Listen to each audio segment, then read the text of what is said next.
Hydrogen के भी 3 समस्थानिक पाए जाते हैं, 1H1, 1H2 और 1H3।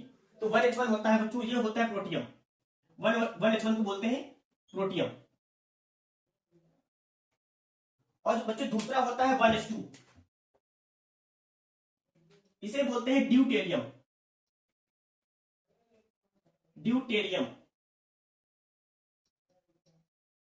तो बच्चों जो आज का टॉपिक है भारी जल, इस ड्यूटेरियम पर ही निर्भर है, इसे आप ध्यान से देखना। जो तीसरा बच्चों हमारे पास है 1H3, इसे बोलते हैं ट्राइटियम।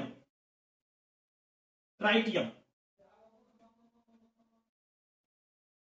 तो बच्चों हाइड्रोजन के 3 समस्थानिक होते हैं, 1H1, 1H2 और 1H3। तो इनके दरमियान तो बच्चों इनके पास जो प्रोटॉन्स होते हैं, यानी कि इनका जो परमाणु क्रमांक होता है सबका सेम होता है। इसका भी एक परमाणु क्रमांक यानी प्रोटॉन इसके पास भी एक होता है और इसके पास भी एक प्रोटॉन होता है, 1H3 के पास भी एक प्रोटॉन होता है, परंतु इनके द्रव्यमान संख्या भिन्न भिन्न होते हैं। जो इसकी द्रव्यमान संख्या होती है बच्चों वो 1 होती है, इसकी जो द्रव्यमान संख्या होती है 2 होती है और इसकी द्रव्यमान संख्या 3 होती है। क्यों? क्योंकि बच्चों द्रव्यमान संख्या का फार्मूला होता है प्रोटॉनों की संख्या प्लस न्यूट्रॉनों की संख्या। प्रोटॉनों की संख्या प्लस न्यूट्रॉनों की संख्या।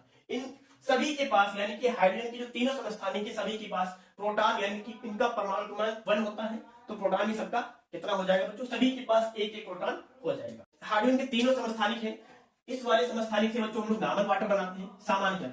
जो प्रोटियम है इससे कौन सा जल बनाया जाता है बच्चों? सामान्य जल। और ये ड्यूटेरियम 1H2, इसको बच्चों हम लोग बोलते हैं ड्यूटेरियम। इसका जो प्रतीक होता है इसको हम लोग डी से दर्शाते हैं। किससे दर्शाते हैं? डी। जैसे 1H1 को हम लोग H से दर्शाते हैं, अगर 2 परमाणु हो जाए तो H2 हो जाएगा। उसी प्रकार बच्चों हमारे पास ये ड्यूटेरियम होता है डी, अगर 2 इसके परमाणु आपस में मिल जाए तो बन जाता है बच्चों, ये भी हो जाता है D2। जैसे हाइड्रोजन के 2 परमाणु मिलकर हाइड्रोजन H2 गैस बनाते हैं, ऐसे ही D2 यानी कि ड्यूटेरियम के 2 परमाणु मिलकर D2 का निर्माण करते हैं। जब हमारे पास ये ड्यूटेरियम ऑक्सीजन के साथ रिएक्शन करता है तो बन जाता है बच्चों ड्यूटेरियम ऑक्साइड।